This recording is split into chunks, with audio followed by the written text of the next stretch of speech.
ایک آدمی 5 وقت کا نمازی ہے، روزے دار ہے، تقوی والا ہے، سچائی کو ہمیشہ زبان کے نوک پر رکھتا ہے، جھوٹ سے اجتناب کرتا ہے، دھوکے سے بچتا ہے، گناہ سے ہمیشہ بھاگتا ہے، غریب ہے لیکن اس کے چہرے پر دیکھو کتنی خوشی ہے۔ اسے پوچھو بھائی خیریت؟ الحمدللہ علی کل حال۔ اور ایک کروڑ پتی لکھ پتی ہے بیچارہ، ہمیشہ کاروں میں گھومتا ہے، بولو کیا ہے وہ تمہاری حالت؟ کیا بھائی صبح سے شام تک گھومنا پھرنا، نہ دن کو سکون ہے نہ رات کو سکون ہے۔ کیوں ایسا؟ وہاں مال نہیں ہے تو بھی سکون ہے، یہاں مال ہے تو بھی سکون نہیں ہے۔ وجہ کیا ہے؟ اللہ نے فرمایا وَمَنْ أَعْرَضَ عَنْ ذِكْرِي فَإِنَّ لَهُ مَعِيشَةً ضَنْكًا۔ السلام علیکم ورحمۃ اللہ وبرکاتہ۔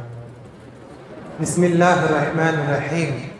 الحمد للہ رب العالمین والعاقبۃ للمتقین والصلاة والسلام علی اشرف الانبیاء والمرسلین ومن تبعهم بإحسان إلى يوم الدین، اما بعد۔ قال اللہ تبارک وتعالی فی مقدس کتابہ فی القرآن المجید، اعوذ باللہ من الشیطان الرجیم، بسم اللہ الرحمن الرحیم۔ ومن أعرض عن ذكري فإن له معيشة ضنكا ونحشره يوم القيامة أعمى قال رب لما حشرتني أعمى وقد كنت بصيرا قال كذلك أتتك آياتنا فنسيتها وكذلك اليوم تنسى۔ محترم حضرات، بزرگان دین، نوجوان دوستوں، عزیز پیارے بچوں، پردہ نشین عفت معاب خواتین اسلام، ماں اور بہنوں، الحمدللہ 20ویں تراویح ہماری مکمل ہو چکی ہے۔ اللہ قبول فرمائے۔ آپ دیکھیے پہلی تراویح اور دوسری تراویح کو ذکر کیجئے اور 10ویں تراویح اور 20ویں تراویح ختم ہو گئی۔ اللہ قبول فرمائے۔ بہت ساری عبادتیں آخری اشرے میں ہمیں کرنے کے لیے توفیق عطا فرمائے۔ حافظ صاحب تلاوت کر رہے تھے، بڑی پیاری آواز ہے، اللہ برکت دے، لیکن آپ جانتے ہیں کہ آج کی تراویح میں جو آیتیں تلاوت ہوئی ہیں، اللہ تبارک و تعالی نے ایک سخت پیغام اپنے بندوں کے نام نازل کیا ہے۔ میں اگر اسے کہوں کہ وہ دھمکی ہے تو غلط نہ ہوگا۔ میں اب درس کو شروع کرتا ہوں، اب سنیے۔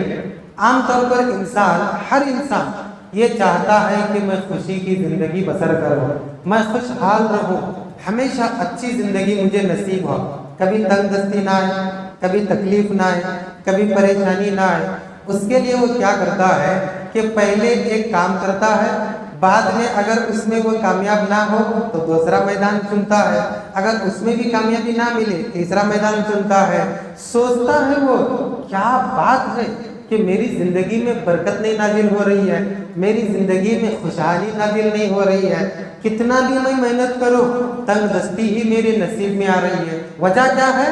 وجہ صرف اور صرف ایک ہی ہے، اور اللہ تبارک و تعالیٰ نے یہاں اس سبب کو، اس وجہ کو بیان کیا ہے۔ عام طور پر ایک مثال کے ذریعے میں بات کو شروع کروں۔ اگر ہمارے درمیان کوئی اچھا بھلا دیکھنے والا انسان کچھ غلط کام کرے تو غصے میں ہم اسے کیا بولتے ہیں؟ ارے کیا غلط کام کر رہے بھائی، آنکھیں نوچ لوں گا تمہاری آنکھیں نکال لوں گا میں۔ کیوں بولتے ہیں ایسا؟ غلط کام کرنے کی وجہ سے۔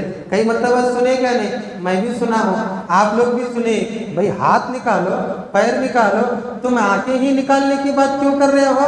مکمل اندھا بنا کے چھوڑیں گے تم کو، کہیں کے نہیں رہو گے، اسی لیے آنکھوں کی دھمکی دی جاتی ہے۔ اب میں درس شروع کروں۔ اللہ تبارک و تعالیٰ نے خوشحالی کے ایک سبب کا ذکر کیا ہے۔ اگر وہ سبب ہمارے اندر ہے خوشحالی ہے، نہیں ہے تو خوشحالی نہیں ہے۔ وہ سبب کیا ہے؟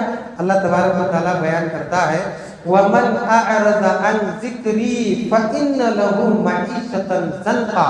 اور سنو، گویا کہ اللہ تبارک و تعالیٰ اپنے بندوں کو ایک دھمکی دے رہا ہے۔ کیا بات ہے!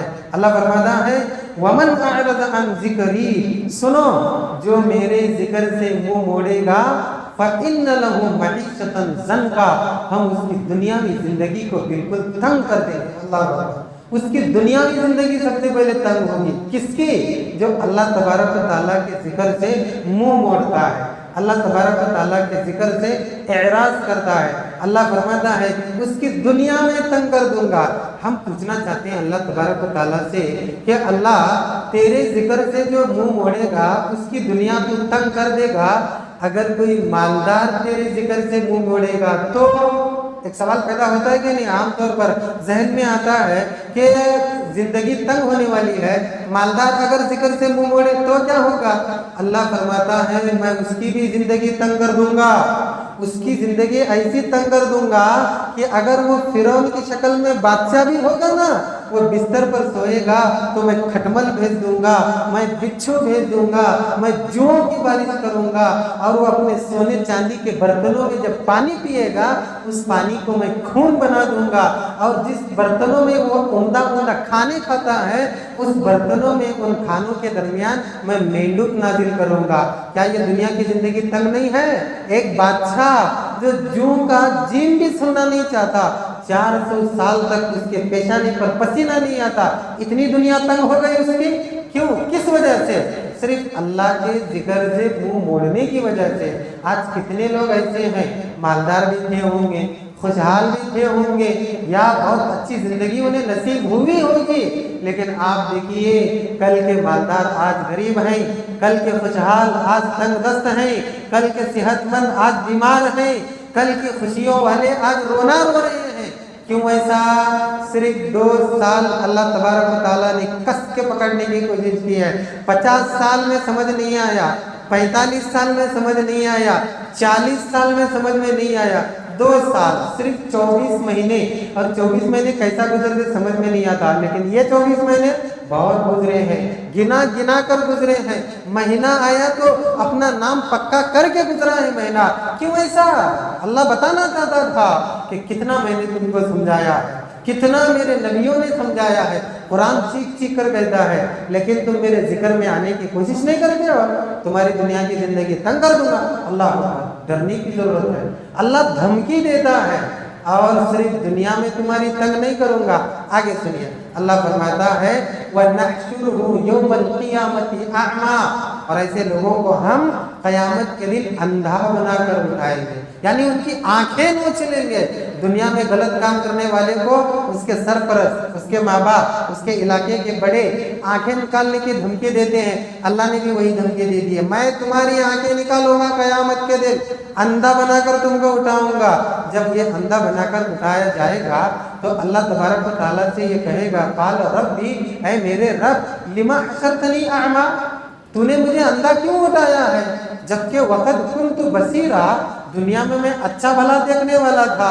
تو اللہ تبارک و تعالیٰ فرمائے گا قال کذالک، اسی طرح میں تمہیں اندھا اٹھاؤں گا جس طرح تم نے دنیا میں میرے آیتوں کے سامنے، میرے دین کے سامنے، میرے ذکر کے سامنے اندھا بننے کا ناٹک کیا تھا۔ دنیا میں تو میرے سامنے اندھا بننے کے ناٹک کیے، تو ہم قیامت کے دن تمہیں اندھا بنا کر اٹھائیں گے۔ اللہ اکبر۔ دنیا کی بھی زندگی تنگ، آخرت کی بھی زندگی تنگ، کس کے لیے؟ صرف اس کے لیے جو اللہ کے ذکر سے اعراض کرتا ہے، اللہ کے ذکر کا حق ادا نہیں کرتا ہے۔ لیکن ایک سوال پیدا ہوتا ہے، یہاں صرف ذکر کی بات ہو رہی ہے، ذکر کا مطلب بھی تو معلوم ہونا کیا نہیں؟ کیا ذکر؟ یعنی جو ہے نا 24 گھنٹے اللہ اللہ اللہ، لا الہ الا اللہ، لا الہ الا اللہ، سبحان اللہ سبحان اللہ، جیسا صوفی لوگ بولتے ہیں نا، نہ ہم کو بیوی کی ضرورت ہے، نہ ہم کو بچوں کی ضرورت ہے، نہ ہم کو دنیا کی ضرورت ہے، اللہ نے فرمایا نہ ہم کو تمہاری ضرورت ہے۔ کیوں؟ صوفی کافر ہے، بیوی کی بھی ضرورت نہیں، بچوں کی بھی ضرورت نہیں، ایسا کون سا جنگل میں ذکر ہے؟ جبکہ اسلام ایسے انسان کی تعریف کرتا ہے جو 1 نہیں 2 بیویاں رکھتا ہے، 2 نہیں 3 بیویاں رکھتا ہے، 3 نہیں بلکہ 4۔ یہ بات شرط ہے کہ اس کو پالنے کی طاقت ہو، سنبھالنے کی طاقت ہو، اور یہ تو پہلی بیوی سے ہی ہٹنے کے لیے کوشش کرتے ہیں۔ وہ ذکر نہیں جو ہو کے نعرے لگاتے ہیں، بلکہ اللہ کا صحیح ذکر کرتے ہیں، جس طریقے سے اللہ نے اپنے کلام میں فرمایا ہے اور نبی نے اپنی سنت کے ذریعے بتایا ہے۔ ایک شخص آیا نبی کے سامنے، کہنے لگا اے اللہ کے رسول برکت نہیں ہے، کیا کرو؟ اللہ کے نبی نے فرمایا شادی ہوئی؟ بولے نہیں ہوئی، جا کر کرو برکت آئے گی۔ وہ شخص آیا کہنے لگا اللہ کے رسول 1 سے 2 ہو گئے، برکت نہیں ہے، بولے دوسری کرو، برکت نہیں ہے، تیسری کرو، برکت نہیں ہے،